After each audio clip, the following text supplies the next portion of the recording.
shot. Come on. Yeah! Needs it.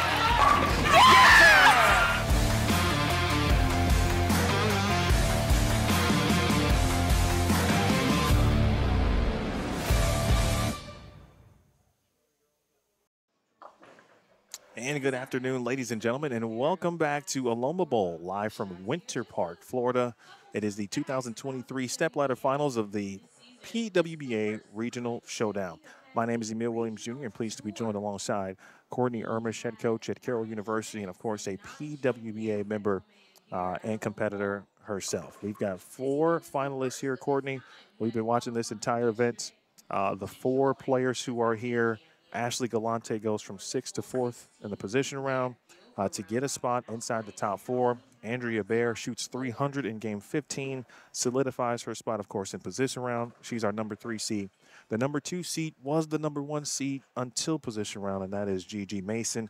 Carrie Smith, who made her first national stepladder finals appearance at Waterloo, Iowa during the Tour Championship week, the Waterloo Open specifically. She was the 5th seed and the 5th finisher there. She is the top seed here and 1 match away from winning the regional showdown. Courtney, we've talked about kind of the gauntlet of things that the players have gone through this week. This weekend, champions earning spots. Some folks had to qualify, a la Ashley Galante, for example, Gigi in that situation as well. But we look at this opening match, Ashley Galante versus Andrea Bear. What stands out to you, and what should we expect? What should the viewers expect from a lane play perspective? Yeah, I think you're going to see Andrea Bear just a little bit farther to the right. She was right the whole entire, I almost seemed like 8 games that we watched her this last round, and you're going to see Ashley Galante a little bit farther left, but just in comparison to, I think, what you're going to see from Gigi, you're not going to see it as far left.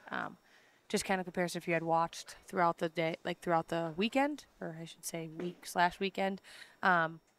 She's going to be kind of in the middle of what you see. If you've seen the extremes of left starting off, and you're going to see Andrea Bear a little bit farther to the right.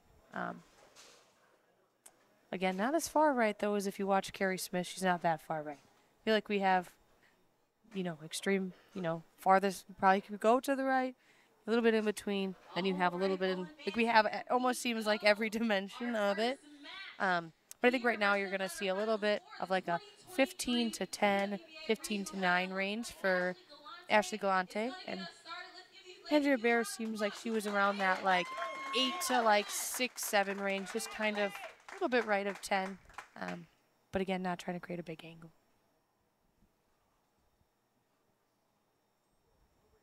All right, Ashley Galante, again, a number 4 seed. Andrea Bear, the number 3 seed. She had choice of who will start the match. She chose to allow Galante to begin.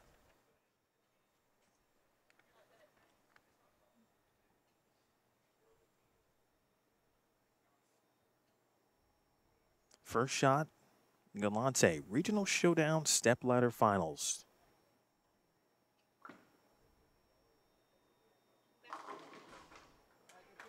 Great opening shot there for Ashley Galante. That's about as well as you can throw it, especially when you're that first person to throw that shot.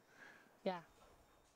There's nerves for everybody, but I think the first person to go for it all is a little bit extra nerve-wracking. It's kind of like after you're done with practice and everyone's like, go, and you're like, yeah, I don't really want to go first.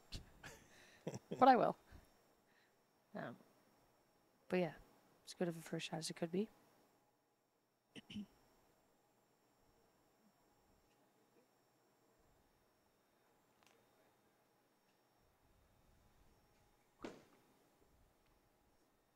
And a very good opening frame overall for Galante. Nice crowd on hand here at Aloma Bowl. Appreciate their hospitality. This is their second time hosting this regional showdown, the first back in 2019. We do have 1 finalist from that group who advanced to the finals in 2019, and that is Gigi Mason. She finished 2nd in that time. Here's Andrea Bear from Kettering, Ohio. Oh, Very good shot. Very good start. And if you've been scoring at home, folks, I mentioned Andrea Bear shooting 300 in game 15 just prior to the position round, round 2 of match play, using an NV Tour, which I did talk to her about. The game that she went double in the 8 consecutive 9 counts. Just wasn't figuring out the right ball. Obviously, that ball was good enough to strike, but it wasn't. Right? And you talked about it. You know, you got to get something that is going to get you at least 9. Well, she was there. She takes care of the spare.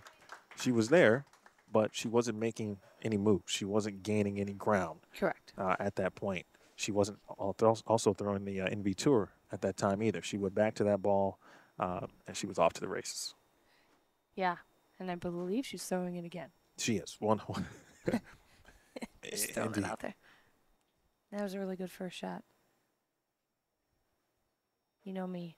That's the worst hit in bowling right there.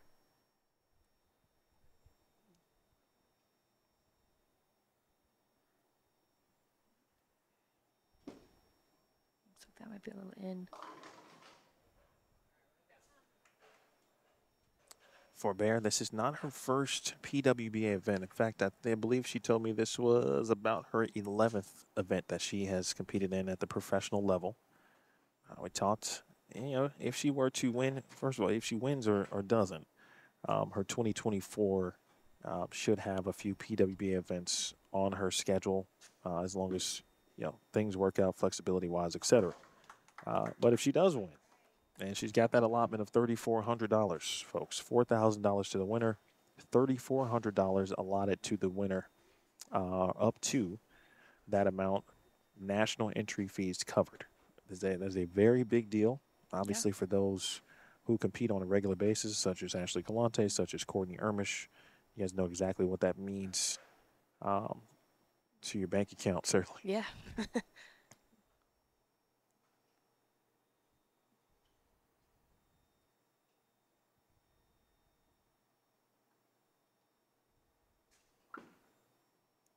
Second shot, Galante, big time through the nose there, 3-6, 9-10. That stops the run of both players with 9 counts only to begin. Players are competing on a 41-foot lane condition. There it is, left side of your screen. That's been the challenge throughout, 26.95 mils. We've been talking about the oil line or the shim line, and a lot of players kind of playing in that area, 12, 13-ish. Some obviously have opted to try to open up the lane a little bit more, certainly based on their own games. Others looking to be further up the boards or more up the boards, and some have been even a little further right.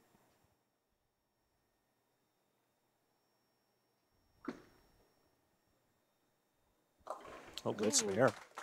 How about that? Great spare. Of course, so we've seen this pattern multiple times, multiple iterations of it. During match play this morning, it seemed like there was more surface that you noticed going down the lane.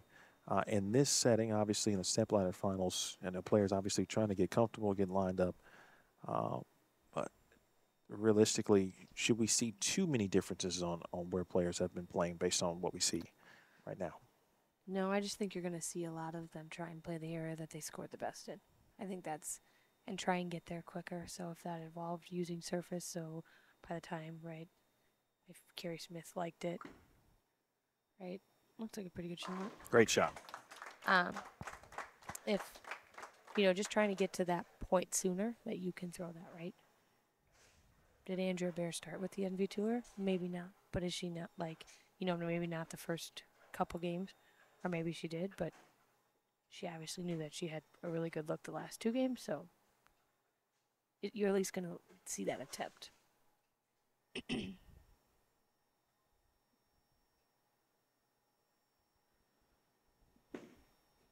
Third frame Bear. And now 3-6-10 through the nose. Same lane that Galante just left the 3-6-9-10 on. Bear winning her spots here at the regional showdown by winning the Greater Detroit Regional, Allen Park, Michigan, in March. That allowed her to bypass qualifying to earn a spot in this event.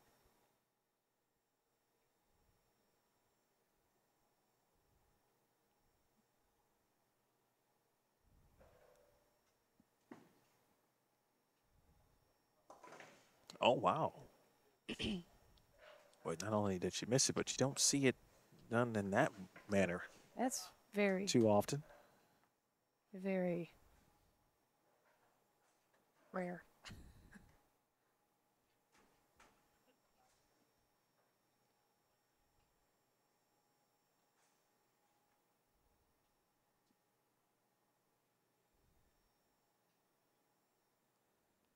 She'll have to quickly regroup.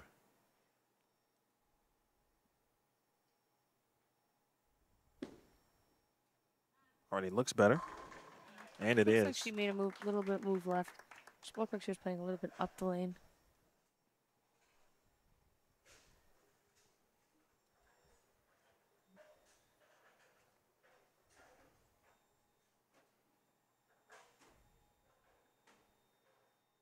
But looked like she made a little move to the left to kind of create just a little bit of an angle. Not much, but just enough to kind of get that ball to shape rather than. I'm sure the leaving that 3-6-10 was.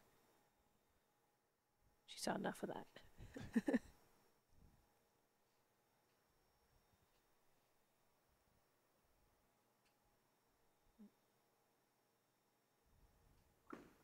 Ante looking for the match's first double. Bang. We've been talking about her level of consistency throughout these 2 days of competition, which started for Ashley with the qualifying portion of things.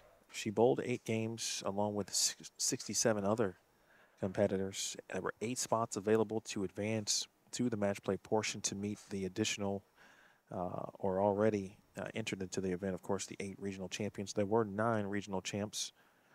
One player did decline. That was Caitlin Simpson, who won in Spokane. So Galante has bowled now. This is her 17th game. Yeah, she's bowled a lot.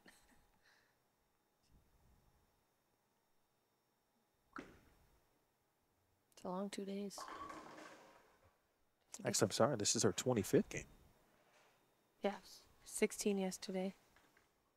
Yeah, 16 match play, round robin, 8 games of qualifying. This is game number 25. Hello to Regina, Savannah, Fancy, Tabitha, Chris S., Dana, Peter, and anyone else I may have missed.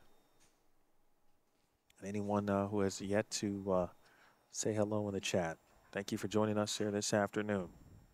The winner to receive $4,000. We'll go through the prize fund here in a little bit. And again, up to $3,400 in national tour entry fees. Now that portion, of course, non-transferable, meaning whoever does win, and let's say they only bowl 2 events, the rest of that money doesn't go to the next person. If there was someone, for example, we had some young players like Haley Swindle, for example, who just committed to Nebraska, but had she won, let's say, she can only bowl 1 event, the rest of that money would not go to the runner-up.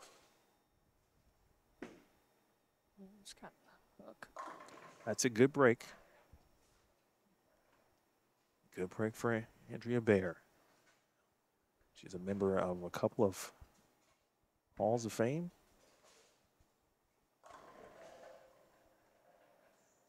Ohio State, USBC, and the Greater Dayton USBC Hall of Fames. She was the 2020-2021 Greater Dayton USBC Bowler of the Year. 9 state titles, 19 local association titles, including 2 Queens victories, 3rd and 5th place finishes at the Ohio State Queens. So take care of the 1-2-4. Oh, Rick, yes, this pair was dressed, of course, fresh oil. No burn squads here this weekend. This pair has been in play also the entire weekend. Correct. It's also the pair that Andrea Bayer shot 300 on. Yeah, I would be curious if she can, get the win here as she kind of progresses. It's obviously not going to be 7th game or, 7th game on it, but 4th game might be a little closer to what she saw. Late tap on the 10 there. Good shot. Great shot indeed. That's a good point from your vantage point, what you just talked about, trying to get to open the lane to get to a point where we saw her perform admirably, obviously, during that 300 game. But this is her third consecutive game Oh, yeah. on 13. this pair, Yeah, and that's right. not on purpose. Game 7 of round 2 was originally scheduled to be on this pair, and then, of course, position round, and it's just where the position round pairs fall. So she bowled her the 3 versus 4 match on this pair. And then, of course, it's the championship pair. So she starts here again.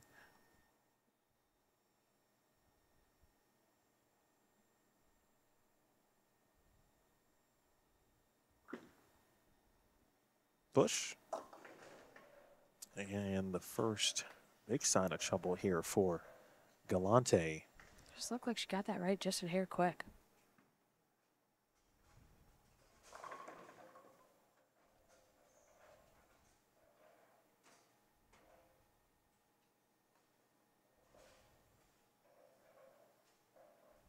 Take a quick look.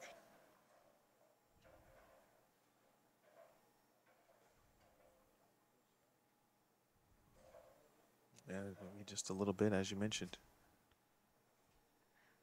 It's like she got it to the spot just mid lane, so it read just a touch earlier than it had previously.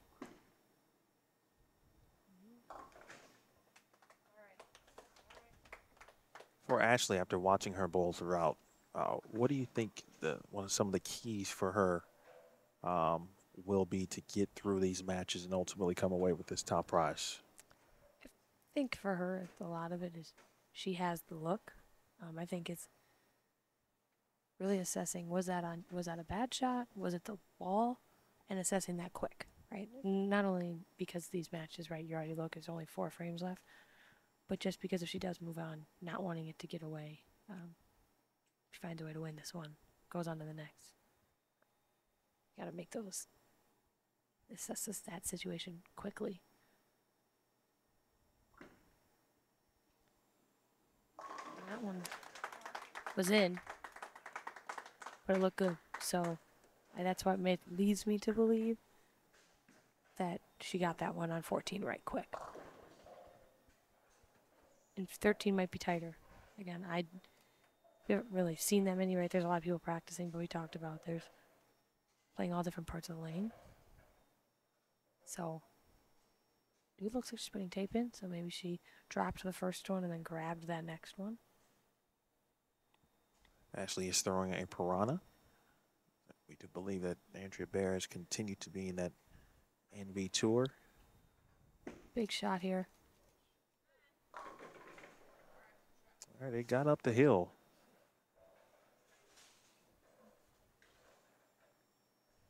Just a single pin leave.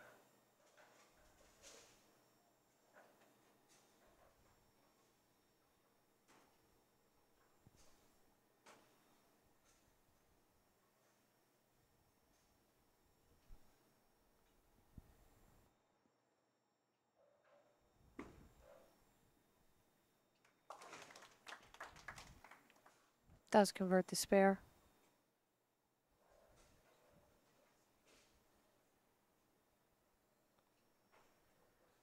Pin advantage at the moment for Galante.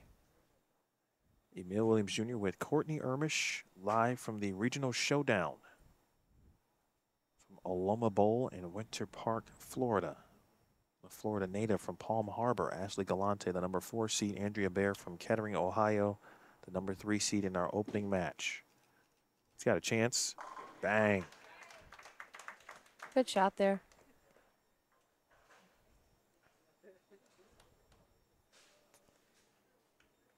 Look at Jasmine Mason is the number 2 seed, GG, and the number 1 seed, Carrie Smith. Traditional stepladder, so GG will face the winner of our opening match.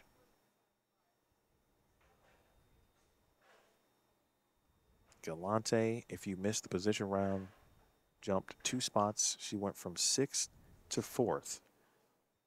Overcame both Brittany Smith, who she defeated in the 5-6 match, and Hope Gramley. Hope lost her match, but still had a chance to make the show. Opportunity. Walk right through it. Galante opens the door. Looked like she moved a little left there, got more hold in the front part of the lane.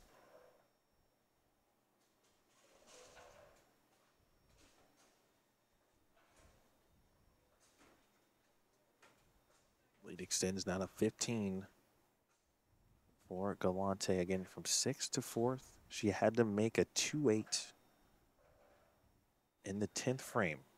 A 2-8 to advance. Had she gotten 1, Hope Gramley would have been on the show by 1 pin.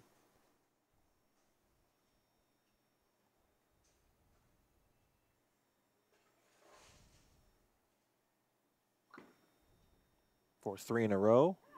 Bang, split the 8-9 beautifully. Max score 229.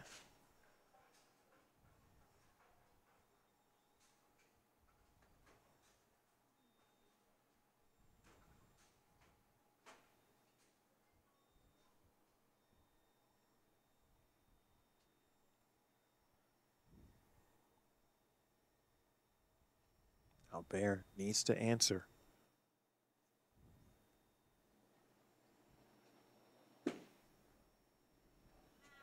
And answers beautifully as well.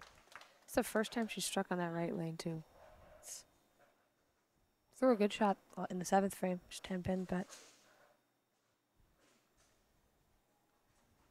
I feel like she may have caught that one just to. she was making sure, if anything, it wasn't 10 pinning. That's right.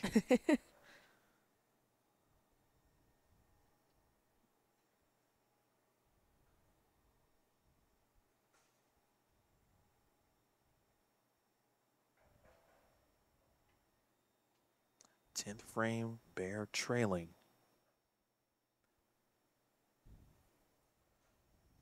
Trying to apply pressure. Just got a hold.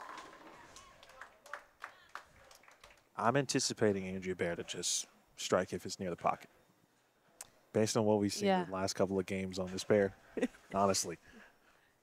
She's probably hoping for that those first 2 frames. She's like, would have liked that. But yeah. Especially in these situations, I feel like she's been in this, you know, at least applying pressure or allowing or having, we've seen her having to step up and double. And it seems like if she hits the pocket during those, it's going to be 10 back.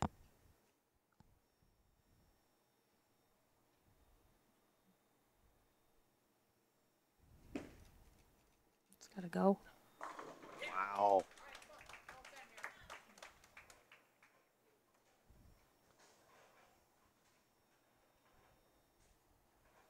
Was a huge situation there for Andrea Bear. Again, max score 214.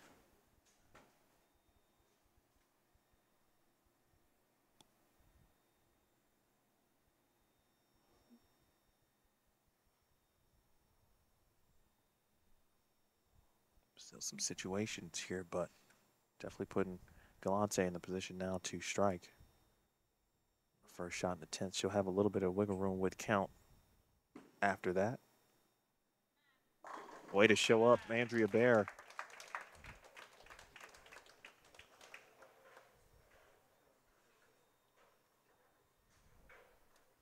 Back 5 for 214. First PWBA stepladder finals appearance. I think she would get an A in my book.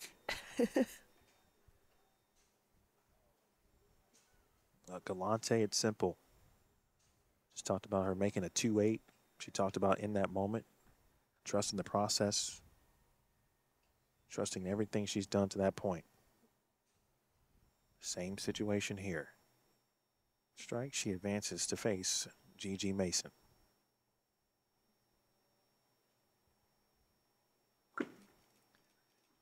That's got to go. Oh.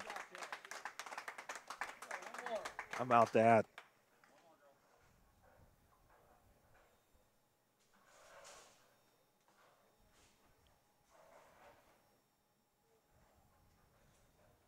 Talking about getting it to go. That one had to get up the hill.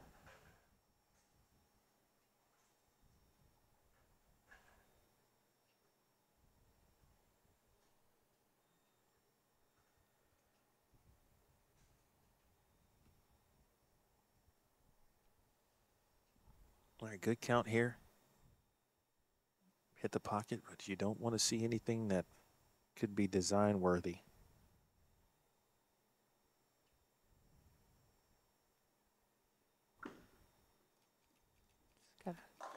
That's pretty. That was one of those, because she moved left, I was more worried that it wasn't going to get there, right? Because she kind of didn't get that one as far to the friction. So off her hand, people probably like, oh, push. But I was like, oh, please hook.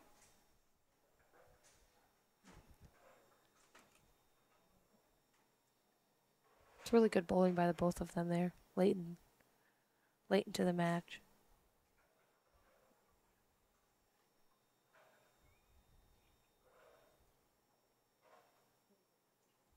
I know Rick Strauder, if he is watching, is looking for a little bit of a camera angle on to get a little bit of the center. This one is our side angle. We got it ready.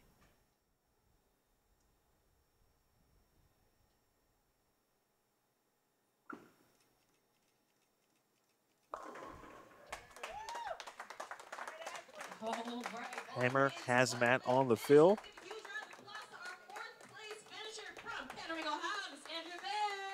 Yeah, give a shout out to Andrea Bear. Yeah, great bowling.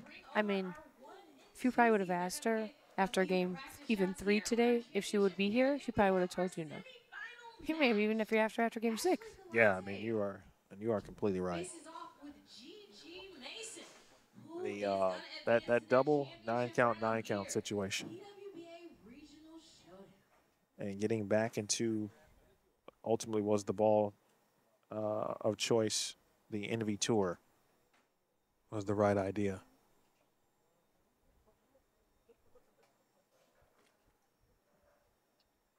All right, so we'll see a few shots of practice. Carrie Smith, and of course, Gigi. Carrie gets a few shots as the #1 seed. There is a warm-up pair, of course, and that's where Gigi has been getting loose.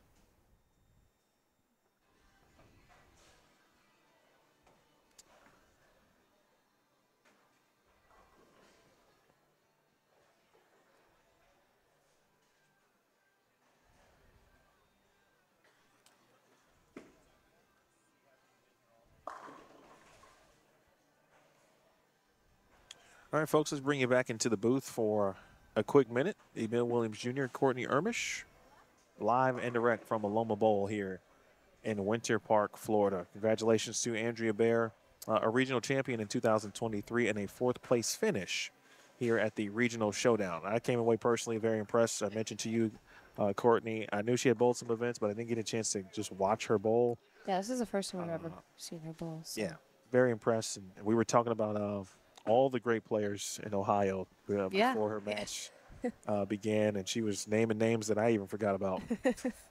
So shout out to, of course, the great state of Ohio, specifically that greater Dayton area. We welcome in Gigi now. We'll get you back to practice here in just a second. Gigi started qualifying with the front 9 way back when in game 1. It seems like weeks ago. An eternity ago. And she went front 9, left a 10-pin. And that kind of set the tone for a little bit. Obviously, she advances. And then yesterday's match play round, she goes 190, 147. Throws 6 or 7 different balls in game 2. Finds the 1, which ultimately for her was the journey at that point. Rattle off the last 6 matches, and shot 280 as well. I anticipate Gigi being in that similar part of the lane that we've seen her at throughout the entire weekend. How about you? Yeah, absolutely. I think that she's going to be farther to the left than anyone that we're going to see. And I think that's just because, kind of talked about, right, regardless of what the lane is saying, but like if you have that comfort and you knew that you bowled well when you're in that part, then maybe try a ball that can get you to that part. I just think that it's a comfort thing, and I know that she's kind of just watching now. I mean, she's left. But, she's trying to get that. I just don't know if there's enough shim for that yet. Okay. So she might have to move a little bit farther right. But it's just like what whatever she did the first game right isn't going to be the same that she's going to be able to do now, right? This is now what 20 for Ashley, 26 games later. Mhm. But you know the pattern's been put down 4 or 5 times. You're not going to be able to, but try to get into that same part of the lane and find a ball that can do that, just to have the comfort of how it felt. And for Gigi, she's in the same boat as Ashley in regards to the number of games both. Those two players, again, were 2 of the 8 who advanced from the qualifying portion. So they're into game, well, as we said, Galante, game 26. This will be Gigi's 25th. Yeah, they've bowled a lot here in 2 days. Right across the way in our sister center boardwalk bowl. So full circle moment here for her. It's Robin Graves, PWBA brand manager. Grab your food, grab your drink. Also is essentially the public address announcer during PWBA events as well. Damon Sirocco, you see at the bottom, he is getting the lay of the land essentially from Gigi on if she or Ashley would like to start the match. And obviously that going to mean who's going to finish on which lane. Do you have a preference? You know, I think every situation is different. Man, we've seen enough step ladders where a lane is a little bit better overall than another. So I do think it is certainly on a case-by-case basis regards to, and you also, I think it also depends on sometimes, right, what the experience levels might be. Right? If you know you're someone who performs well in the clutch and you end up going last, or you want yourself in that position, ball in hand, a lot of people do. If you know your opponent is not used to being in that situation, then maybe you put them there. So I do think it is case to case. I prefer to finish last. To your point, though, I don't bowl enough for it to even matter. All right, touche. So, but if it did, I think if I was in the situation, it would depend on what the situation is. I would take into account the lanes, but ultimately, I am a believer in kind of controlling your own destiny in that sense. So if I get up there with a chance to win and I don't perform, then that's on me. Correct. You don't. Yeah.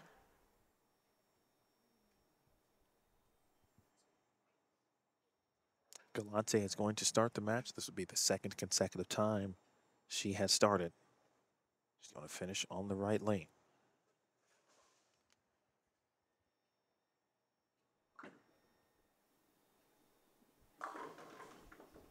Nice opening shot yet again for Galante. Looked very similar actually to her frame 1, game 1. Yeah, the reason I was asking because Gigi decided to, let her go first again, but also have her do it the same exact way. And for me, I would have done at least maybe switched it up and had her, if she's going to go first, she's going to go first on the right lane. And, sure. You know, so that means you would go first. I don't. Familiarity thing, right? She was in that shoes the last game. But Gigi may have really liked the lane better.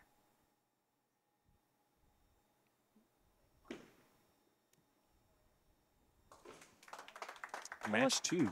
Almost picture perfect the same as how we started the first game. First look in the stepladder finals of Jasmine Gigi Mason, Cranston, Rhode Island. 28 years old, she's a 2-time regional champion. Did not win one this year, which is of course why she had to bowl the qualifying portion. But she did win in 2020 and 2019. First shot, Mason. Oh, and she is able to carry the 4-9. And folks, if you're unfamiliar with Gigi, I hope we get a hoops. you want to see the jump shot. That's all I'm going to say. If things are going well, she's in a good rhythm. We want to see the jumper. You want to see it. Well, Gigi has been. I think she joined the tour. 2019. I want to say that would be correct. 2018? 2019. Won a regional during that rookie season, and then followed in 2020. She spent a couple years on Team USA, a couple years on Junior Team USA.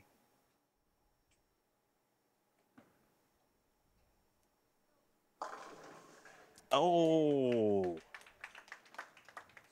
So a couple of early good breaks for Gigi. If you also haven't watched her roll, really look at her facial expressions as she. Let's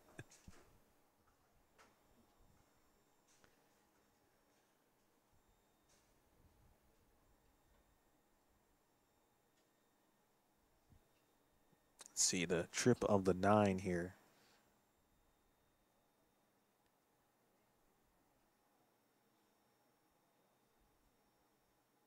Ooh, and the reaction, of course, that's Gigi. Galante, frame 2. Oh, and a break of her own. Need some breaks to get some stuff done.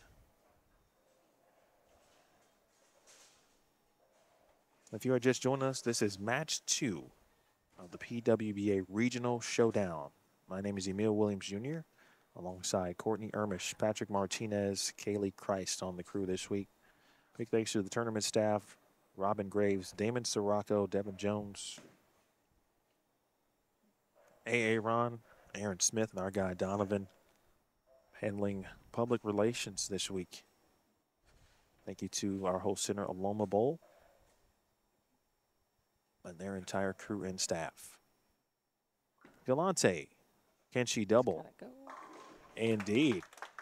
Yeah, I mean, she's got a few boards to work with down lane.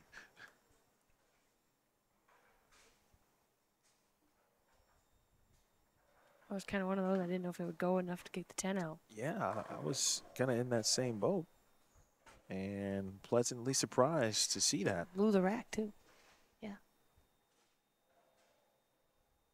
See if Gigi makes a move. I was going to say on this line, but guessing on both.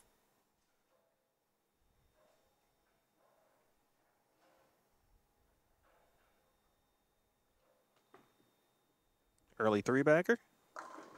Main 10, you saw that that 6-pin wrap right around, and wrap 10s have been very common this weekend. 41-foot lane condition.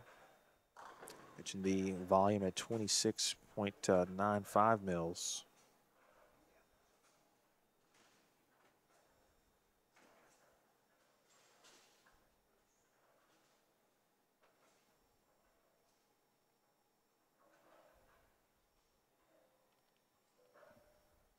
Ten-pin opportunity here for Gigi.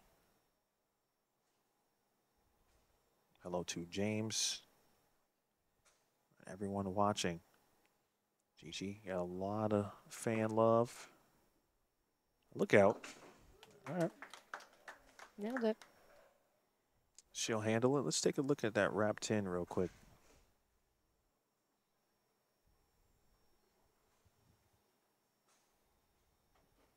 Watch that 6-pin maneuver toward the bottom, right around the 10. What you call a good 10.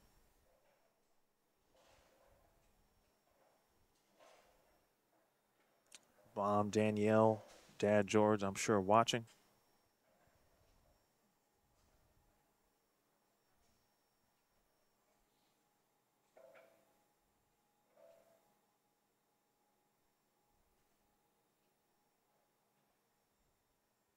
With a foundation, the Jasmine Mason Foundation. Also runs Black Girls Can Bowl 2 and the BC or BGCB experience. Push, bang. She made a little move left.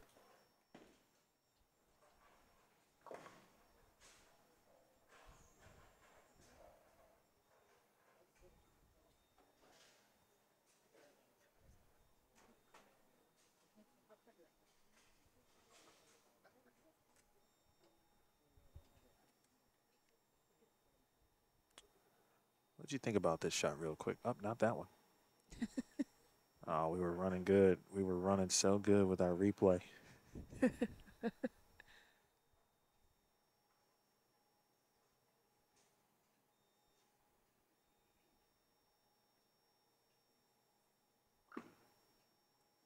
Galante. Now, Ooh. that one was similar. I feel like to the first First shot shot on that lane. in the 10th frame. I think in the 10th frame where Oh, right, we weren't sure what was going to happen, but obviously it made the move continue and was able to kick the 10 that time. Obviously, the result, it kind of labored a little bit. Was it a little further right to you? yeah, I think it was. I don't know if it was like further right or if it could just be a mist at the bottom.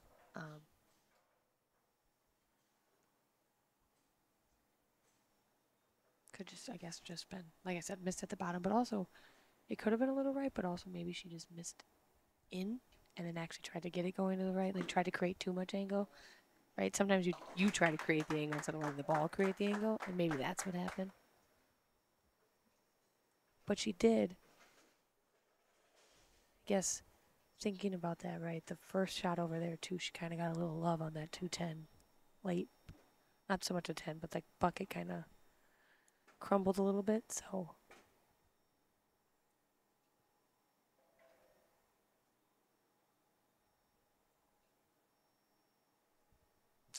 Ashley Galante has been in the Piranha in regards to what piece of equipment she is using. Great opening start for both players.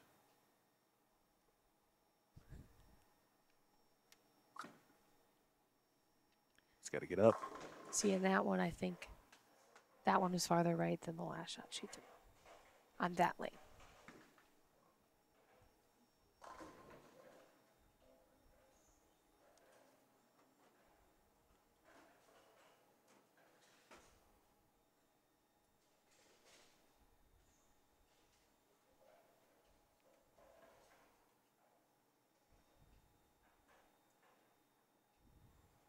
Well, looks like our man, I mentioned Cecil.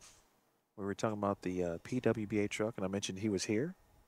And he's been around all day, and he offered to even keep score for us. What a man. What a man. Appreciate you, Cecil. And what I mean by that is he's keeping score during the talent stats. He's not manually entering what you see on the score monitor. She's telling us +1, -1 Yes. as we go, rather than Frame by us frame. trying to do our math there real quick.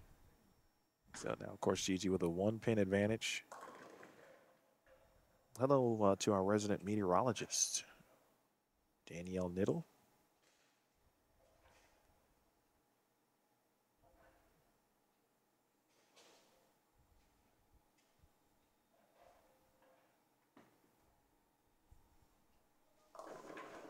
Oh, wow. That lane just looks like it might just be a little bit later. You're going to have a score change.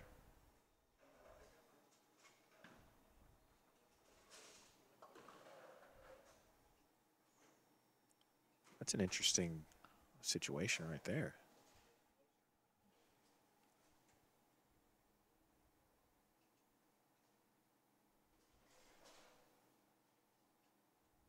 They were on it. They changed that quick.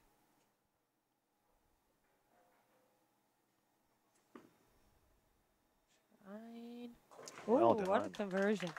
Well done. That's a nice spare there. Remains with that 1-pin lead. How would you have shot at that spare? Would you I have would hooked have at it? looked at it. Okay. You would not have hooked No. it? Okay.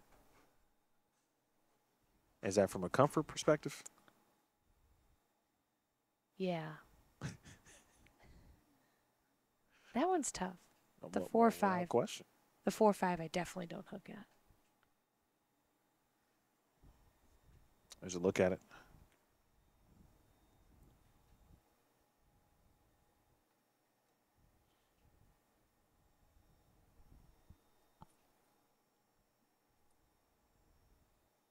Practice swing for Gigi. That has been a part of her pre-shot routine throughout.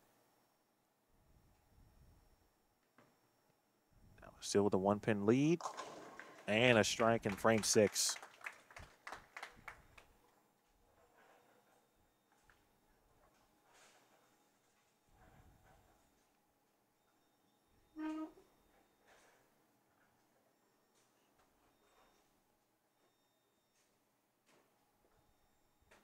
Max score for Gigi 259. At the moment, Galante stepping up. Frame 6 trailing by 1. A Floridian from Palm Harbor, Florida.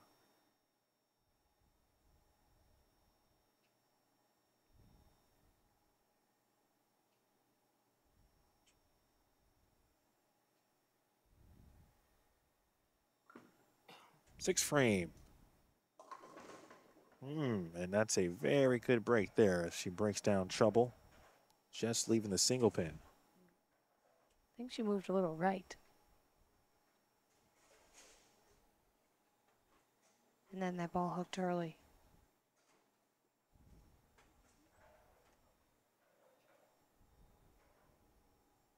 Galante, 35 years old, won the 2016 Fayetteville South Open Regional. She spent a year on Team USA. Won a couple of national championships, one with Pikeville and one with Weber, which is just an hour and some change away, 2008 and 2010 respectively. And a dynamite youth career and collegiate career. She's put in a lot of time, effort, and work to trying to be as successful as she can at this level. Both players clean now. Of course, Galante trailing by 2.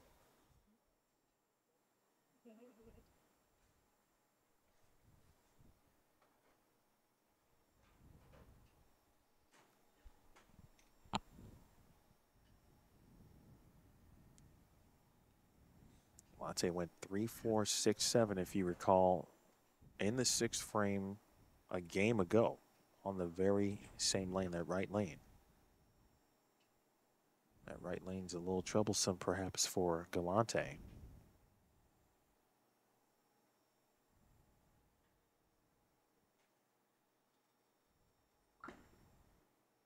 Push. Not quite enough.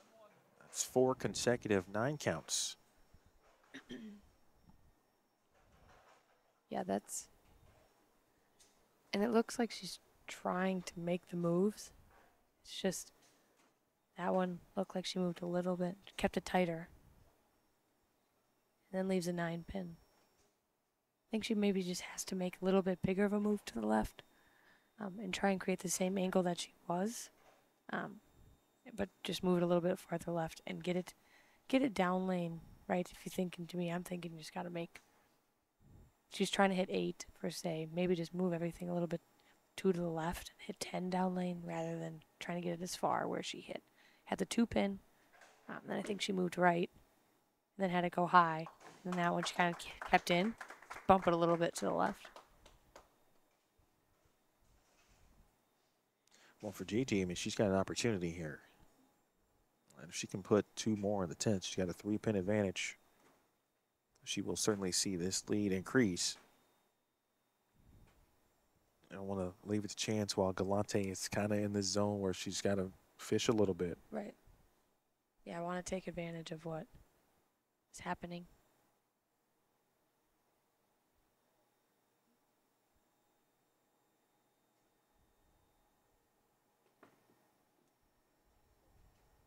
Wow. Oh. That went Brooklyn in a hurry. This right lane might just be troublesome in general. Gigi left, I'm sorry, is throwing reality.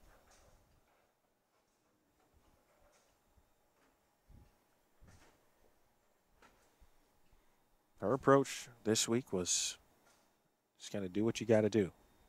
Got to remain mentally tough. Now she allowed the top seed to get away from her.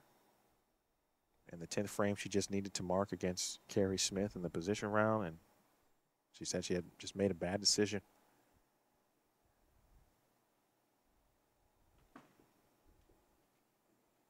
A little closer than she would have preferred. Still got ourselves a 3-pin victory, or sorry, match here at Courtney Ermish. Yeah. Talked about this. We wanted this. What we wanted, right? Keep them, all the matches be close. First one came down to the 10th.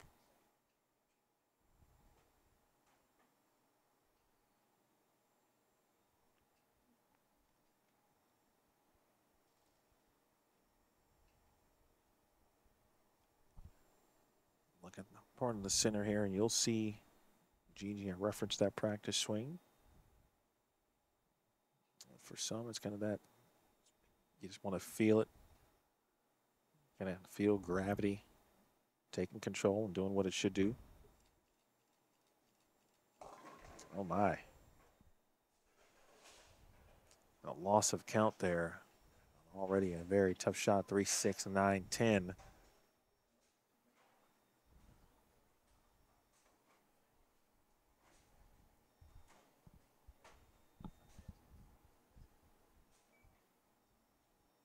And that's how important count is, folks. When you have a lead, all it takes is one shot to relinquish that lead, and that's what Gigi has done by 1 pin.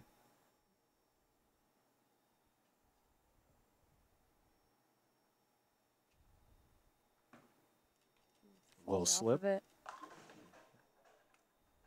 And that was first open for either player. See, she did not quite stick the landing.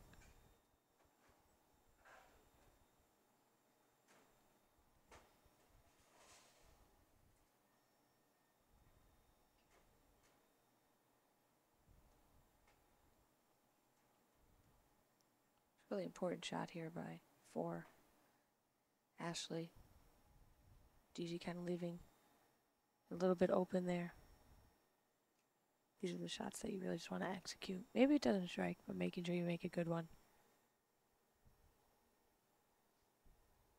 Maintaining the lead that she gave you.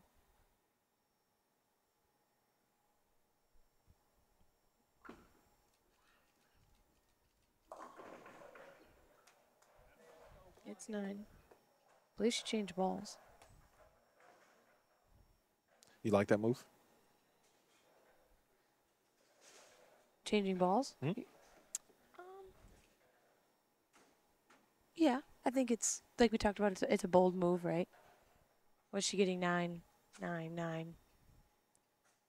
But I think actually, since Gigi opened, I think that I like it even better, right?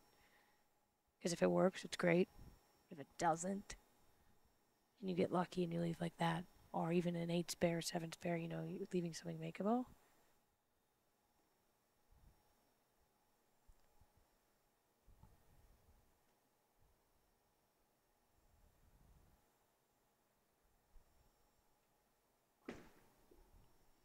Converts a spare there. And this one's kind of getting to a situation, obviously, where you have to, as a player, you know, for Ashley, have to anticipate still needing to find a way to strike late. You just have to assume that Gigi's going to strike out. Like that's just right. You can't be like, oh, okay. You have to find a way to. And I think if she goes on to win, that's, you don't know what the next game's gonna bring. So you got to find a way.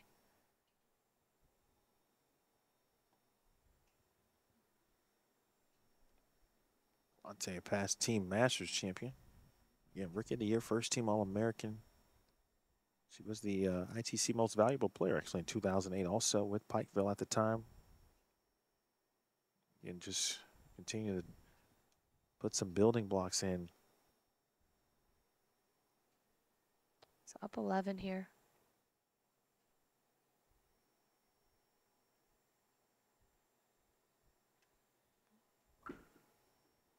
That's got a chance. Good shot. It looks like she moved a little bit farther to the left as well.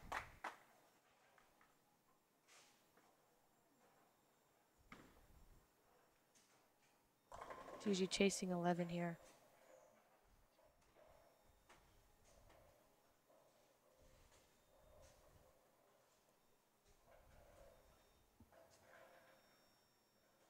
Of course, Galante now maxed at 225. And Gigi in the position where he's got a strike to apply pressure. She trailed by 11. Max scored 214. Needs her best shot here. Max forward to hold off just a touch. It does not. And she leaves the 4-pin. Max drops now to 204.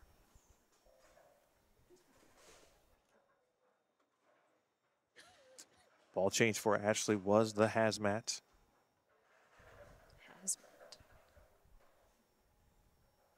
She tried the hazmat on the fill after game one was concluded.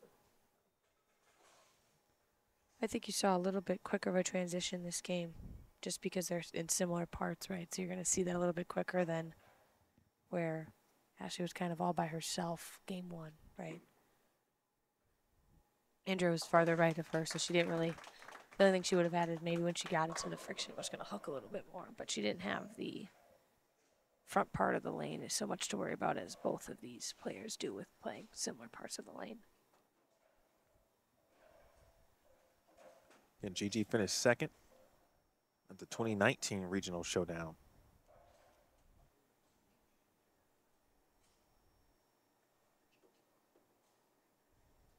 Trying to get to the point where come away with a dub. First, she's got some work to do here in the 10th frame. It's certainly not going to be easy. A double here would go a long way.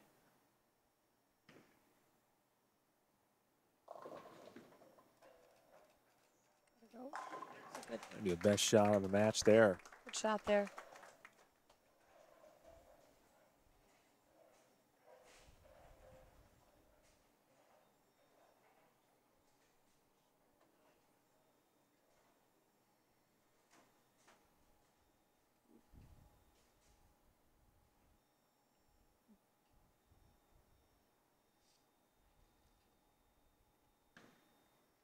Good look at that one. High flush.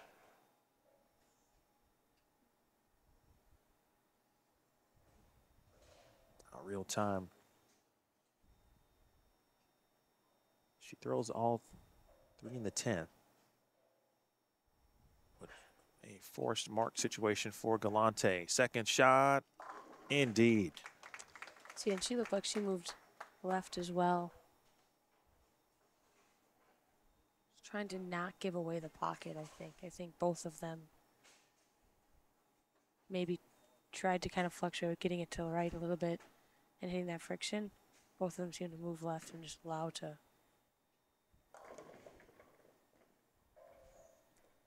the ball to do it.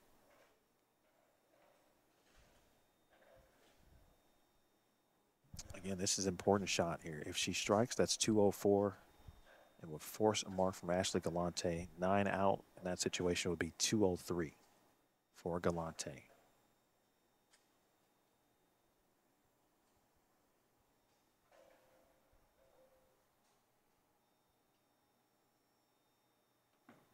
The money shot fell out a little bit. Oh, And we saw it.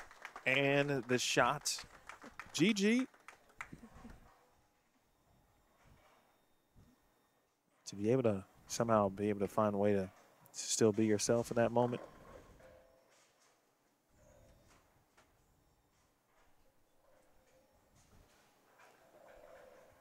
All right. Struck last time. Now we need spare here.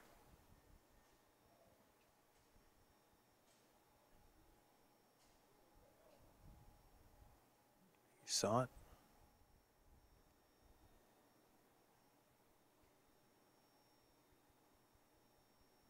Situations here. 20 pin fill, but needs a mark, no doubt. Oh, and that was nearly trouble. 4-9 was standing momentarily.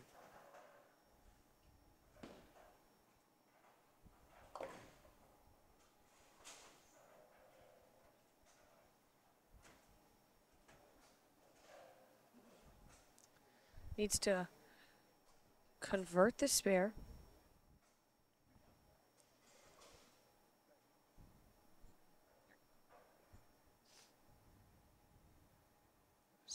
I thought it was a good shot.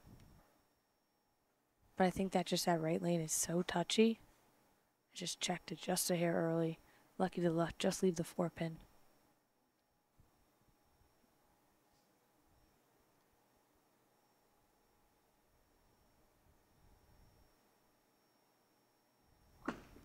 Must have. Makes that. All right. Strike for the win. 9 for the tie. Someone in the chat mentioned probably about 3 to 4 frames ago the potential of a roll-off situation as Carrie Smith waits in the wings, the top seed from Lidditz, Pennsylvania. Strike to win. 9 to tie. 8 to lose.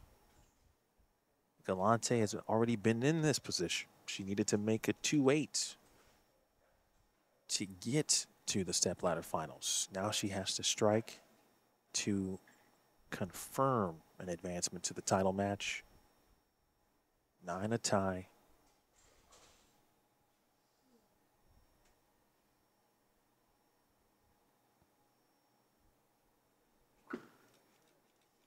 Gotta have it. And we've got ourselves a tie. Good shot. All right, bowling fans, what a match. So, when a match ends in a tie, we have a sudden death roll-off. The higher seeded player, which in this case is Jasmine, will get to choose the starting lane and order.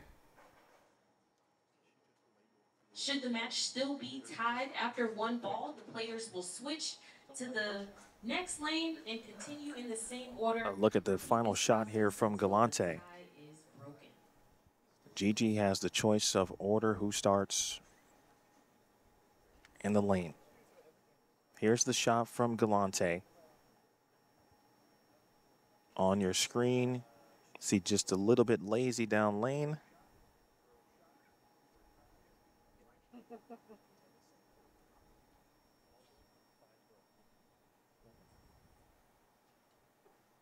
Talked about excitement. We got it. Oh, we got it all right. So Gigi is going to go first. On the lane, I think that she does like, certainly based on the 10th frame.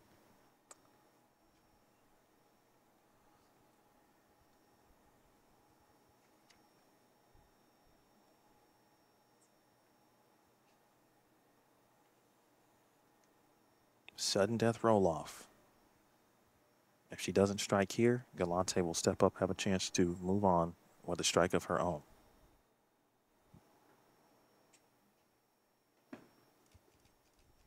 That's got a peel. Oh, a late tap on the 7 from who knows what just hit that. From who knows. All right. The same situation as we were last ball. But I guess it's not. This time, strike or tie. Strike to tie. 9 is not.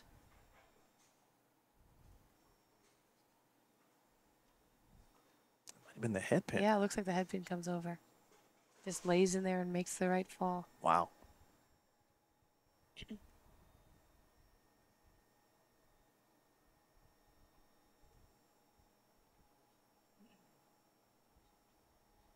Galante has to match to stay alive. Through the nose, 4, 6, 7. And Gigi Mason will advance 10 to 7 in the roll-off. Wow. And Ashley Galante, who bowled superbly. Yeah, Absolutely superbly this weekend, deserves that round of applause. Yeah. Comes down to one shot. She will finish third.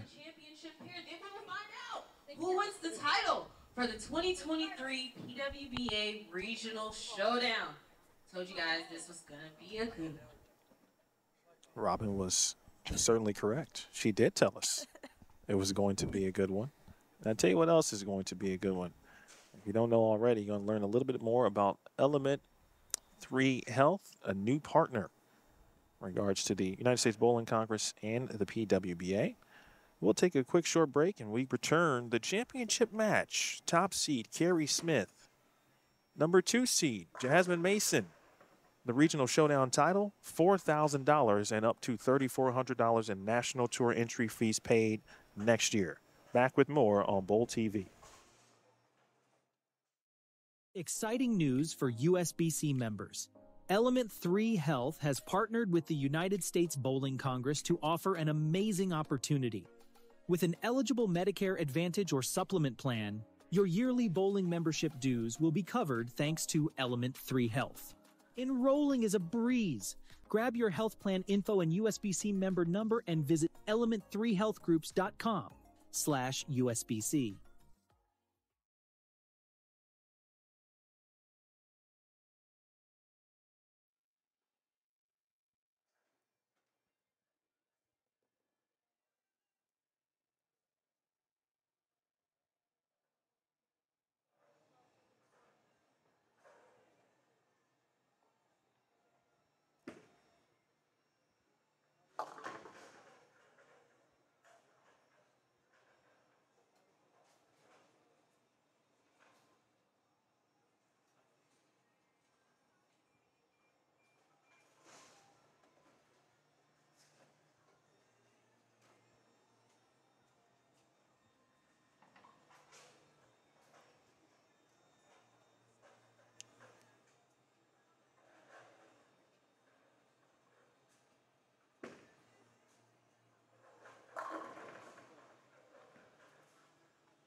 All right, welcome back, folks. Mill Williams Jr. with Courtney Ermish. Championship match in just a few seconds as we take a look at Carrie Smith taking her practice shots. We've been talking about Carrie throughout, and as someone who had won a regional title, she won the Greater Pittsburgh Regional to earn a spot directly into match play. And I remember during that particular event, it was as if they knew Carrie Smith was bowling. And what I mean by that is you could play outside of 5, and she owned that place. I believe she was also the top seed there. This is her 4th show, regional. She's had 1 win, 2 seconds, and now at minimum a second. But her 5th show overall, including her first career national tour stepladder finals appearance. For Carrie Smith, this is one of those where she talked about, and all the players have talked about, what it does mean to have a portion of your entry fees covered. Yeah. So there's that aspect of it. And for her, continuing to build the building blocks, finally kind of breaking through and winning the regional this year after making a few shows. What does Carrie have to do? Because obviously they're going to be in completely different zones.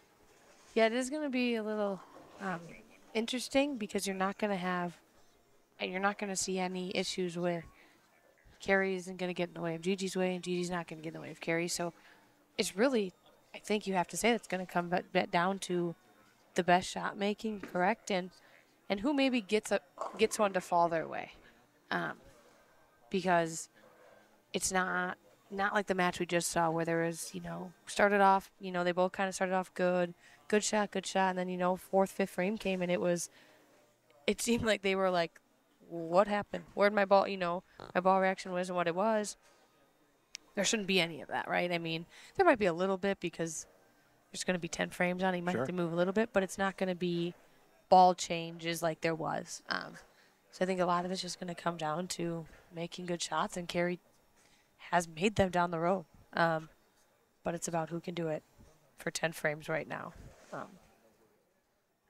But both of them have been in this situation, so they understand that, So easier said than done.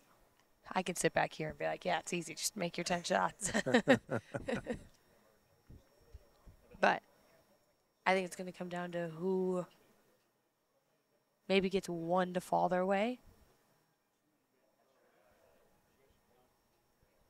Again, the winner will receive $4,000. Second place, $3,500. Andrea Bear, our 4th place finisher, received $1,750. Ashley Galante received $2,250. tour bets. Both these ladies with 2 regional titles to their names. Who's going to take the crown? Right here, right now. Let's give them a huge round of applause. Looks like Jasmine's going to get us started for the 2023 PWBA Regional Showdown.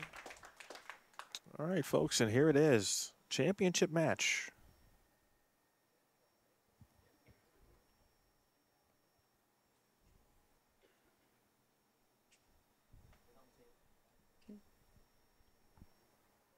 Gigi Mason, top seed, Carrie Smith. They will be, again, in 2 different zones. We've watched Gigi. You know where she's going to play. Opening shot. Great one. And wraps another 10-pin. You could tell she wanted that shot. She did. I also do think it's interesting and kind of what we talked about. Carrie did have her start, but I think that's more because she probably, right? She may have liked the left lane better, but also she watched Gigi on the right lane. Right? That's what we talked about, the whole, I'm not going to want Gigi to step up on the left lane that she has now made 4 shots and gotten them to fall her way. Gigi qualified 6th for match play. I should say finished 6th in the qualifying portion of the tournament. She was a player who had to qualify. She did not win a regional title again this season. Carrie Smith did. That was the Greater Pittsburgh Regional and did not have to bowl qualifying. That was more like a layup, I think, for Gigi.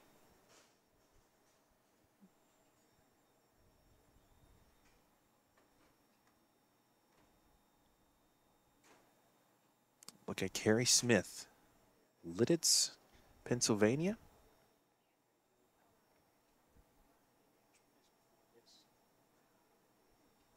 Just to play them straight, up the boards. Folks, she can strike a lot. Off the ditch, bang. I'm telling you what, folks. If you give her that look, she's it's hard to beat. She's hard to beat.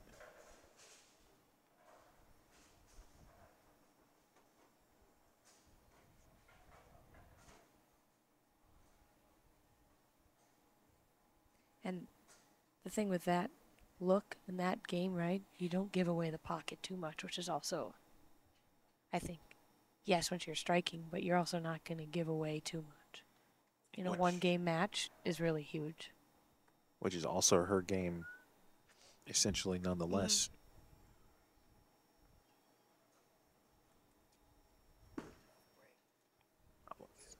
Great shot again. 2 in a row.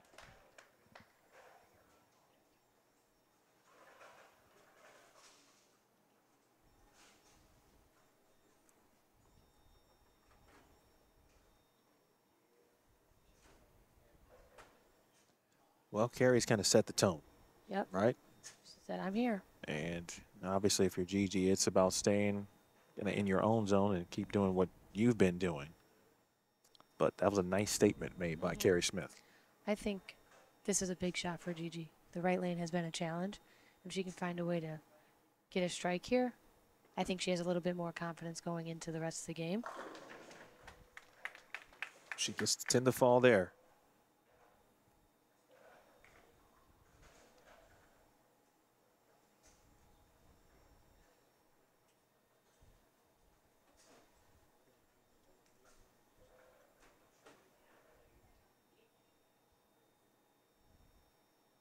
If you're just joining us, Ashley Galante defeated Andrea Baer 229 to 214. The previous match, Galante moved on to face Gigi Mason. They tied at 204 and went to a sudden death roll-off. Gigi went first and struck. A nice break on the 7-pin. Galante left a 4-6-7, allowing Gigi to advance.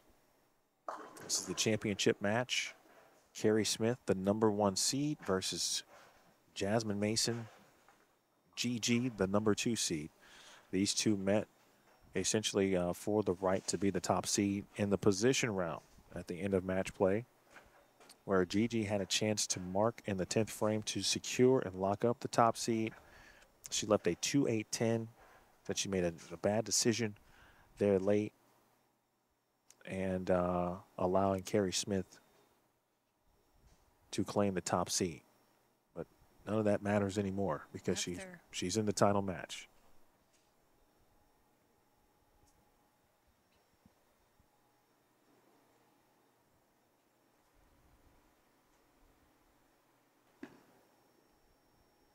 Makes the spare there.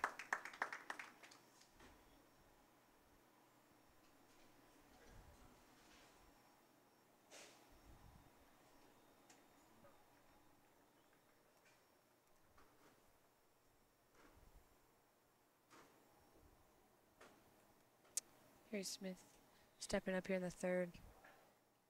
It's a 10-pin lead. Throwing the emerge. I feel like she's been throwing that a decent amount this week. And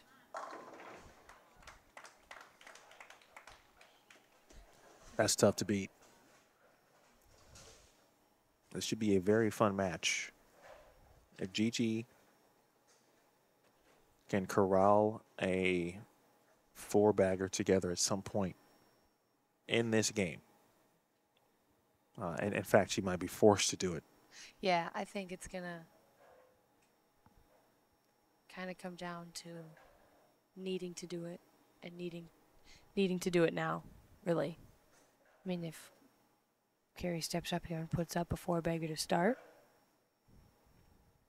you're looking at already needing to kind of start putting those all together. Uh-oh, look out. And just like that, folks, that's why you, as Norm, or I'm sorry, what's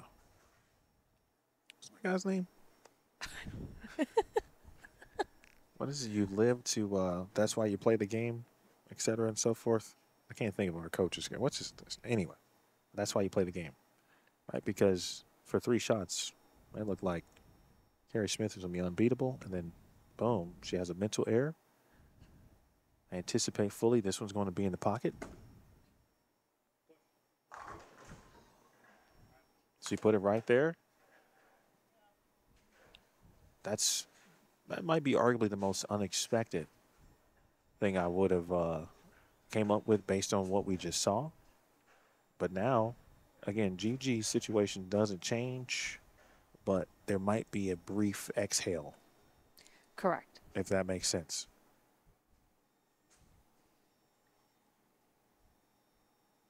I still would think that Carrie Smith probably isn't going to give away the pocket again.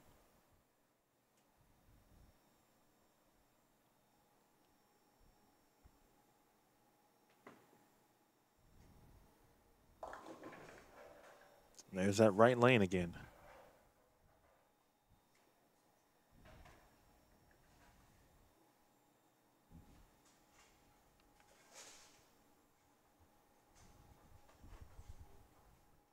$3-6-10 for Gigi.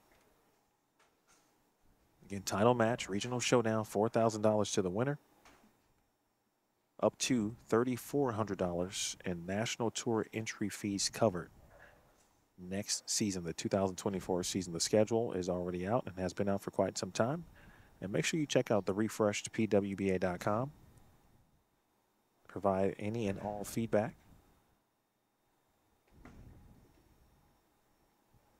All right, spare made.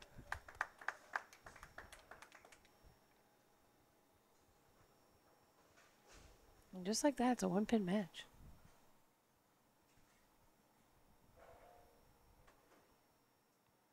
We're talking about chilly and being cold. Oh, that's not what we were talking about right there. Might have to restart the replay situation.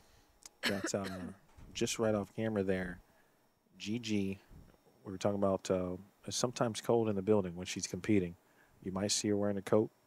And she's wearing like a mitten, but there could be some hand warmers in it, but she's trying to keep her right hand warm. Yeah, I think there is a hand warmer in it. I would just guess knowing Gigi. Watching her warm up with a coat on there for some practice shots. Well, she posted that one and gets a good break.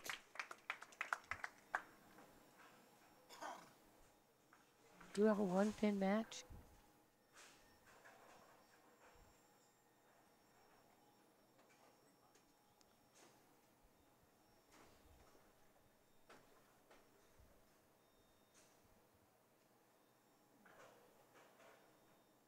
I think this is a big frame here for Carrie. How does she respond?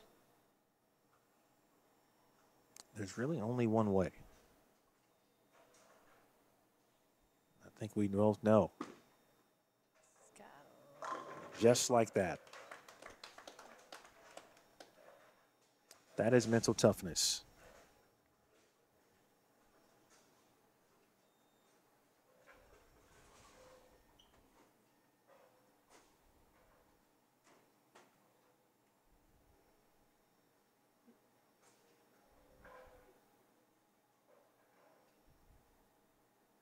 Beautiful shot. Split the 8-9 and back like she never left.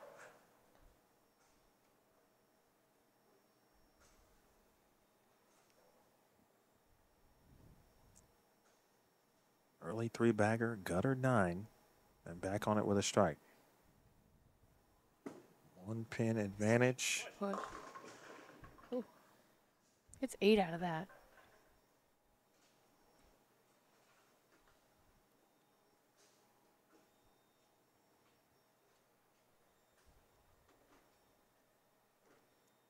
Carrie, part of Junior Team USA back in 2008. Rookie of the Year at Shippensburg University. Again, made her first career national stepladder finals appearance at the Waterloo Open. She finished 5th. Hurts the spare there.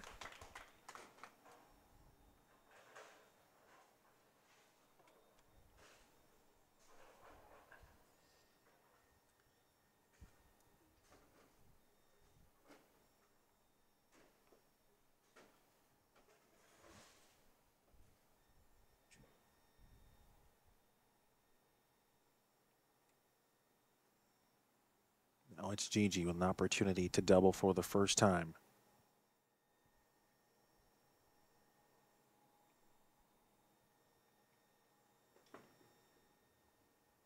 That's got to hook a lot.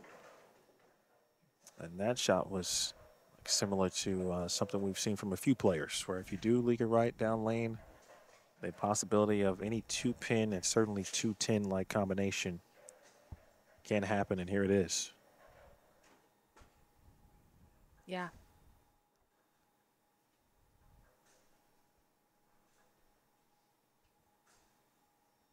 She's made this.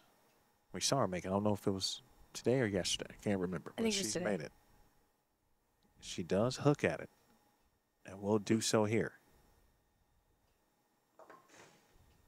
Almost gets the bounce out of the back there.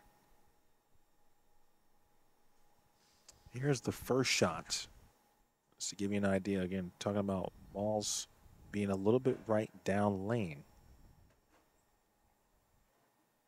Not enough juice there.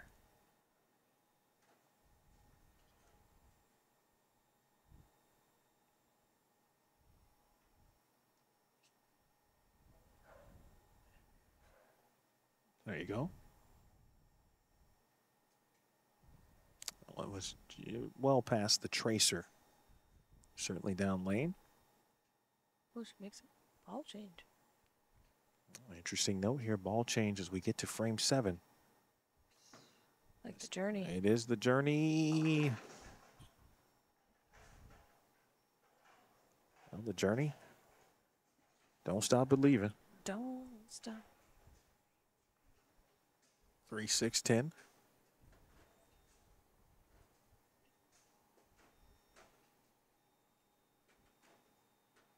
Yes, Gigi was throwing a reality. She just made a ball change to what should be the journey, and we watched her throw that ball with a lot of confidence. She struck a lot with it yesterday. I don't know if she threw it a ton today. Like the times we saw her like in front of us, she wasn't throwing it. Yeah.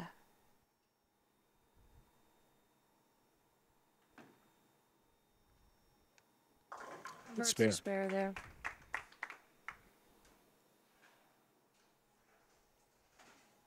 We're inching closer to knowing our regional showdown champion.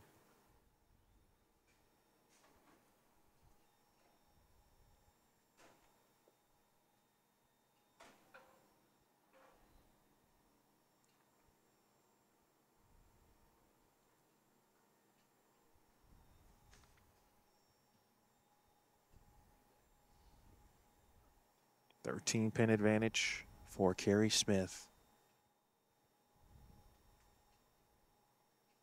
She's on the right lane here. Oh, my goodness. I was going to say maybe got that one out on the lane just a little bit more. Looks like it was just a touch slow. I shouldn't say slow. I should say the ball looked slower. Not mile per hour slower, but weaker down lane. And that would make sense because she just got it out just a touch farther, so it just kind of ran out of steam. I was going to say, yeah, describe. Hold on a second. Describe the term slow and from the player perspective. Yeah, so kind of not so much like the miles per hour, right? If you have if we say it like it gets slow down lane or it's delayed, I feel like that's a very similar, right? If we talk about, oh, that ball was delayed down lane, it just looked a little slower, like it just didn't go off the spot as quick as it had been. And so a lot of those times when the ball's slower, delayed, kind of those go hand to hand. That's when you usually leave like you don't leave a wrap 10, you leave like a light 10, lazy 10. Sometimes you get a 7-10 where are they needed? No, but it's just the ball doesn't go through the pins, correct? Because it's just a little slow. So instead of hitting the pins, the 5 kind of taking out that 8, right? The pins doing all the work, the ball just deflects a little bit more and doesn't have the pins go.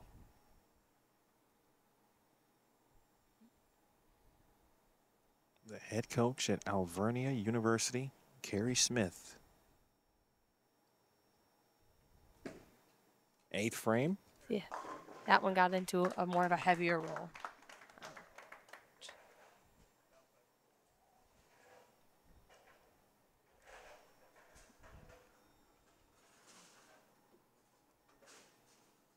But the 7-10 is still a bad break in hindsight. Could have just left one. Didn't need to leave both.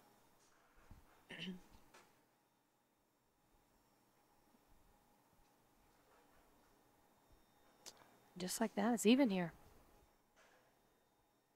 Even indeed. So look at that last shot.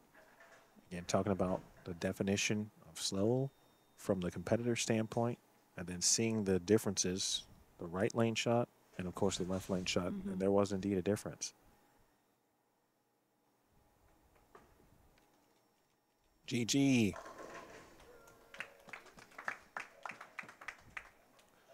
Still even. Completely even here through 8. Excuse me. Who wants it more? I'm curious to see what Gigi does here on this left lane. If you were out there and obviously based on what Gigi has been doing, right? In the way she's playing the lanes, what do you think she might do, or what would you suggest? I would stick with the reality. I think she went 10-pin, 10-pin on that lane. And she struck on it. And then she used that journey, and that ball was just a little too clean through the fronts and was angular down lane. I think maybe just touch it a little bit more. At the bottom. Oh, she loved that shot. And there was good reason to do so. Two players who are throwing some really, really great shots here, folks.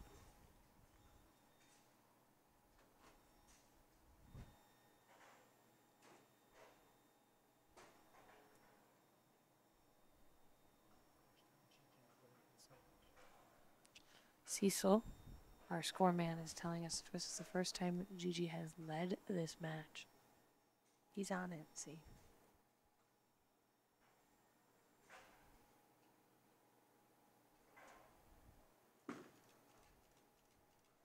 Dang. Good shot. And in comparison, right, we saw what happened on that on lane 14, that last shot, which is 7-10. You can see how much more that ball went to the pins than the last one. Just for everyone watching, kind of comparison when we're talking about how the ball was a little bit weaker, slower, delayed. Everyone uses different terms. Carrie Smith, our guy Jeff Smith, right behind her, supporting and rooting. Not in a working mode this week as Jeff. He is just being a supportive individual for Carrie Smith. We're even. No matter what, Gigi will have the opportunity to match. First shot, 10th frame. Body language suggests no. Oh, what a break.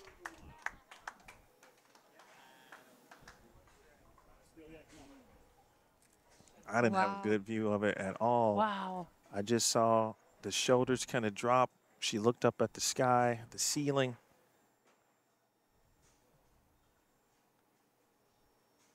I want to know what pin it was. May have been the head pin? No. I don't know. Just comes.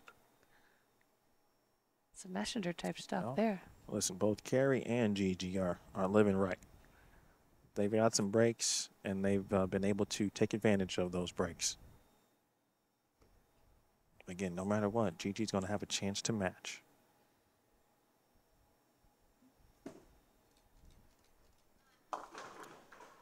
I actually think she's seeing some early hook. I agree. And I think maybe that's why at 7-10, right? We thought we got it out on the lane, right? She's seen the early hook, so she tried to get it past it, and the ball didn't see it down lane.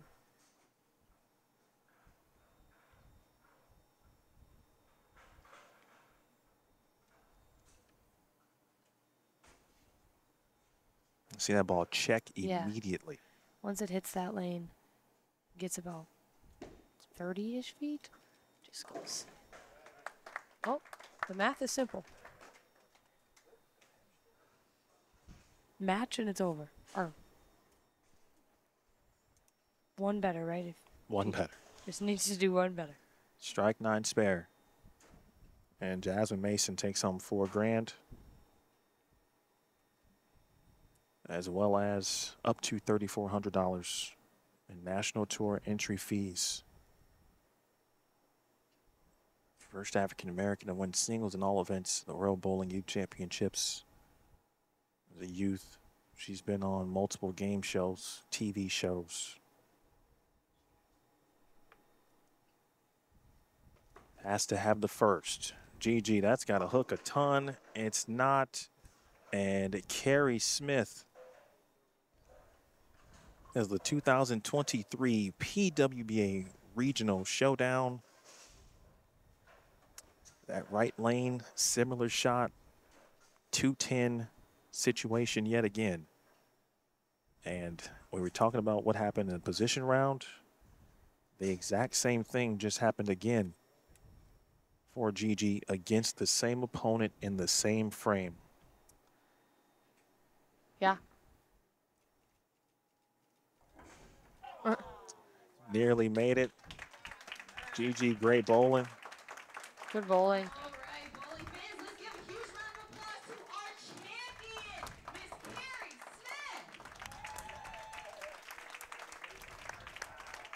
Smith. Great bowling by our runner-up, Miss Jasmine Mason. We will have our trophy presentation momentarily. Presentation will take place around 12 and 13. 203, 181. Robin Graves will be out to take care of a little bit of business.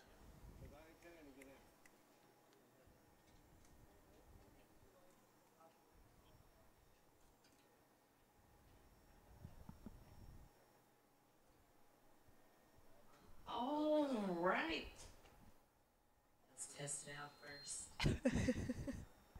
Is this the spot?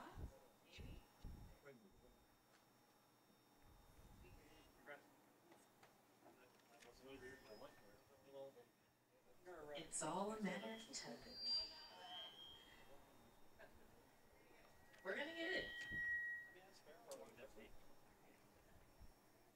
Maybe here. There we go. Money shot. All right, Miss Carrie Smith, come on down.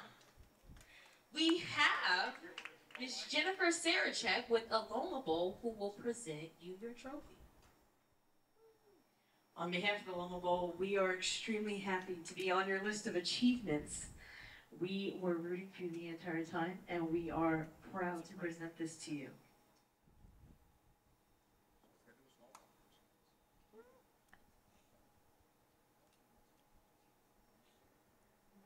All right, Carrie, how you doing? You are a 3-time PWBA regional champion. You have won the 2023 edition of the PWBA Regional Showdown.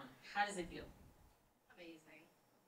The goal is to make the show, and this is just the icing on the cake. Nice. So as the champion, you not only get $4 grand, but you get your entry fees paid for, all single entries for the national tour season. How does that affect your thought process or how you prepare for 2024? I think just what I've been telling everybody, it means a lot to have that because people don't realize how much it costs to be out here on the national tour. So it means a lot to me.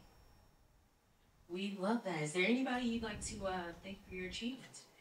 Yes, I'd like to thank my sponsors Hammer, Turbo, Cool Wick, here at Bowling, and then that awesome guy back there, Jeff Smith, in the other half. Of course, the PWBA. Why, thank you, Gary. Thank you. Ladies and gentlemen, your 2023 PWBA Regional Showdown champion is Carrie Smith.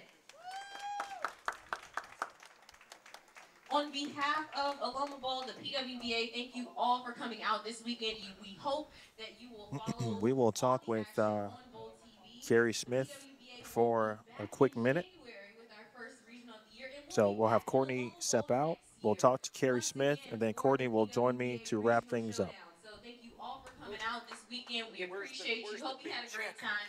Stick around, and we will see you in 2024.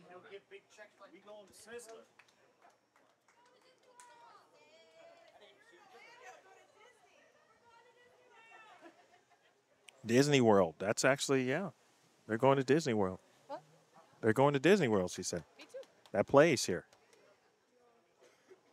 Well, while we wait, then we're going to have a few photos. I'm back. But It's quick. what an interesting championship match. I mean, how about Carrie Smith overcoming throwing a gutter in a title match? Yeah, that's tough. Only because too, right? It wasn't like, oh yeah, let me just, I missed. Like she missed, right? Right. But she was playing there. It wasn't like I just really had like an oopsie moment. I mean, she was playing there, so for her to kind of just go back at it, it's impressive, and it's hard too because it's on a 3-bagger. So she also knows how many pins were lost in that, and she could have easily just, but she went back. Even on that spare shot, tendencies to pull it. She made a great shot, left the 10-pin, struck the next frame. I think it's big. I think she's overcome that. I shouldn't say overcome that, but like has overcome a lot this week in the fact of she really, I don't want to say it was a sleeper, but then we never were like, oh, she shot 280, she shot 270. She kind of just kept quiet, was kind of just doing her business, and then all of a sudden, when as the last couple games, she was inching closer to leader, and then finally got there that last match. She just kind of kept same. It's not like we were like, oh, Carrie Smith shot 280. We would look over and be like, oh, she shot 220 and got a win. But you know what I mean? She was just kind of keeping everything kind of.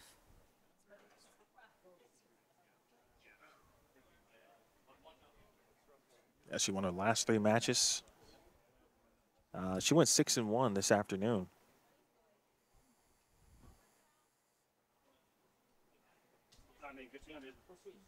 .208, 243, 215, 184, 223, 214, 236. Actually, no. Let me refresh. She went 7-1. She went plus 110 in the evening. or this morning, I should Yeah, say. and I mean, she had the 240 game. The rest were kind of 2-0, two teens. You know, again, kind of that steady pace. Got that 187 win at the end. Believe she's coming. So you guys are going to get the champion here. And I'll be back. You ready for Emil? Yep.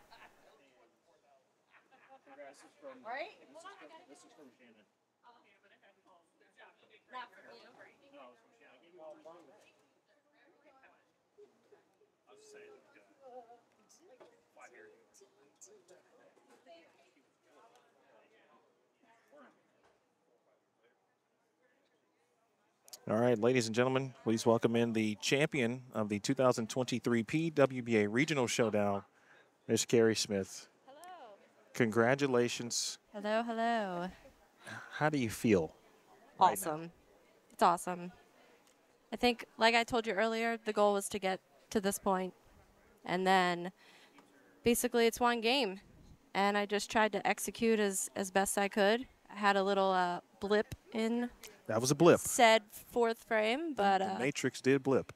it was either, everyone's probably like, oh, why'd you throw it in the gutter? No. So I've been working really hard not walking towards my target, which I've been working on for years and years and years because growing up, that's kind of how you bowled, right? So every once in a while I get going back into my swing, and it was either put it in the gutter or take out my ankle. So gutter it was. So it was a physical, Correct, as yeah. opposed to just kind of a, kind of a mental error, if you will. Correct, yeah. So, I just went up and then threw a good shot the next frame. So you gotta have short-term memory, especially when you only have so many frames. A lot of mental toughness, obviously, it takes in that situation. And late after that, right, you guys are even Yeah. throughout. You go first, your 10th frame's done. What was the mindset those last few frames for you, understanding the situation and knowing that no matter what you did, Gigi was going to have her opportunity? Sure, absolutely.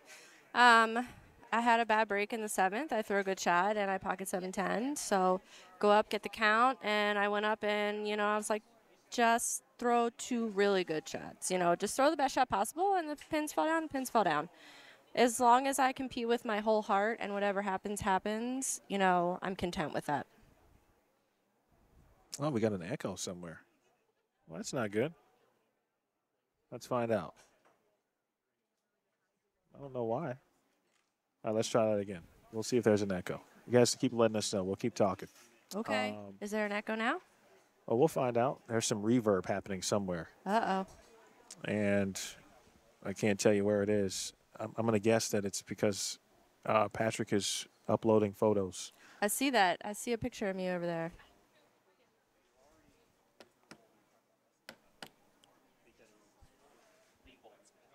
We're trying to get him to stop. The left lane seemed to have some early hook. Yes. Was that kind of you in that sense? Because you were kind of the only one really in that zone. Yeah. I don't remember who else got practice kind of in that area as well. So I talked through it with Jeff, my other half, and it was definitely me. The ones that I was being more careful with, I really hit them at the bottom. So lucky for me, the bowling gods were looking over me at the first one in the 10th frame and threw me a scalp. But yes, that was me.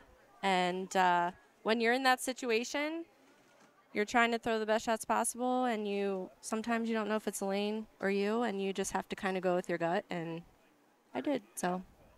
Well, we talked before, obviously, just about the real dollars and cents, if you will, of what it costs to be on tour. Sure. You just got up to $3,400 worth, along with your $4,000 top prize. Correct. What does all of that mean to you, especially the opportunity to have some entry fees covered? It's amazing. I've said before, when I won in Pittsburgh, we talked about this, what it would mean to have entry fees covered, right? It's kind of like one less thing you have to worry about out here. You can kind of come out and, kind of focus on your game. People don't realize just how much it is to bowl out here on Sure. tour full time. To cover your entry fees and then to cover your hotel, your food, your air flights, like it adds up after a while. So for me, you know, it's kind of one less thing I have to worry about. And I can kind of just come out here and do my thing. Final question. 2 wins, 1 regional. Now the regional showdown. Yep. 2 seconds in regional competition. Yep. And a 5th place finish nationally, your first career national stepladder finals Correct. in Waterloo. Is this the best year you've had as a professional? Best year I've had as a professional, and it means a lot to me because I had health issues at the end of 16 and wasn't able to bowl in 17. And then it's taking me probably about 2 to 3 years to kind of get back to where I want to compete. So yes, this year is very special to me, and hopefully next year will be even better. Carrie Smith, congratulations. Heck of a year. I look forward to seeing you in 2024. I might ask you for a loan because I know you got it.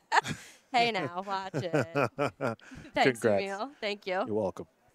That is Carrie Smith, ladies and gentlemen. We will be joined by Courtney Ermish. Courtney will handle our close for us, and we'll talk about some thoughts, and we'll close out our 2023 season. Courtney, so we can get up out of here. Carrie Smith, obviously, she said this was her best year on tour. 2 wins, 1 Pittsburgh Regional, obviously the Regional Showdown, 2 other runner-ups in regional competition, and a 5th place finish, making her first career national stepladder finals appearance. When you sum up just what we saw today and then this whole 2023 year, because this was the last event, what will you look back on? And your answer could include working with us. It could include your competition, everything involved. When you look back on it and the PWBA, what stands out for you? I think gotta be on. Got me. I think a lot of it, what I look back on is learning a lot about myself, not just in the bowling, like me actually bowling, but talking about like doing this. Was able to start in December of last year, right? So I'm almost coming up on a year of that. And I think I've learned a lot of myself of, you know, new opportunities. Doing this has helped me a lot in my bowling. I think a lot of it's just learning a lot about myself. And I think also just learning a lot about what others are too, right? When you're out here, you get to meet a lot of people that you never thought you would meet, or even really ever thought would ever cross paths, right? I mean, I never thought that I would be working on when I did the Senior Queens, right? And it was awesome when we did the PBA 50, right? There's so many things that I've just been able to do on the PWA side that I have just never thought I would be able to do. And obviously this is a big part of that. I think I kind of just got in the booth a year and a half ago. It's funny, we were just talking about this all as we joked about it. I was like, oh, when am I going to get my credentials? You know, blah, blah, blah. Yep. And then here I am doing it, and I love every second of it. And I'm sure you know that, right? You do it.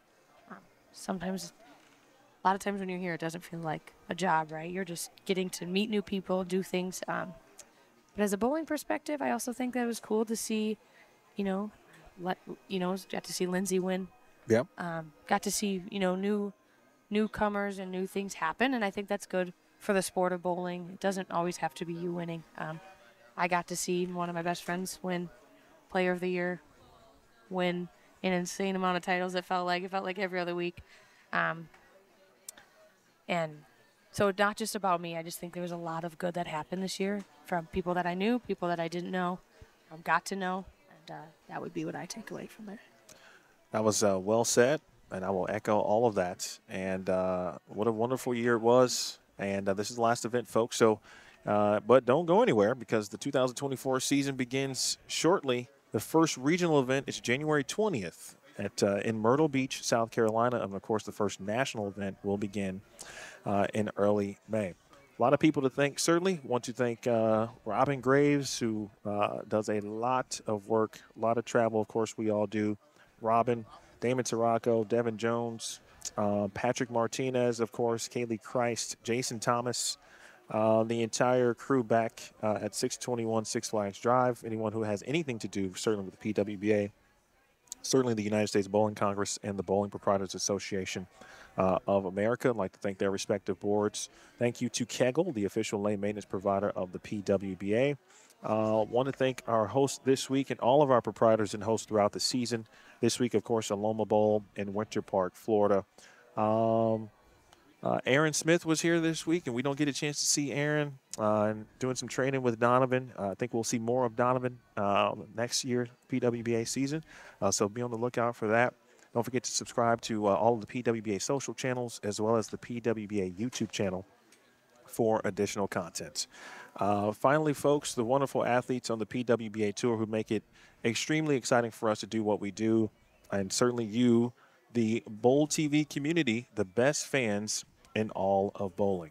For the final time in 2023, we say so long for now. For Courtney Ermish, my name is Emil Williams Jr. We'll see you in 2024. This has been a presentation of the 2023 PWBA Regional Showdown. Congrats again to Carrie Smith, your champion here today. You watched it live and only on Bowl TV. Bowling lives here. Good night, folks.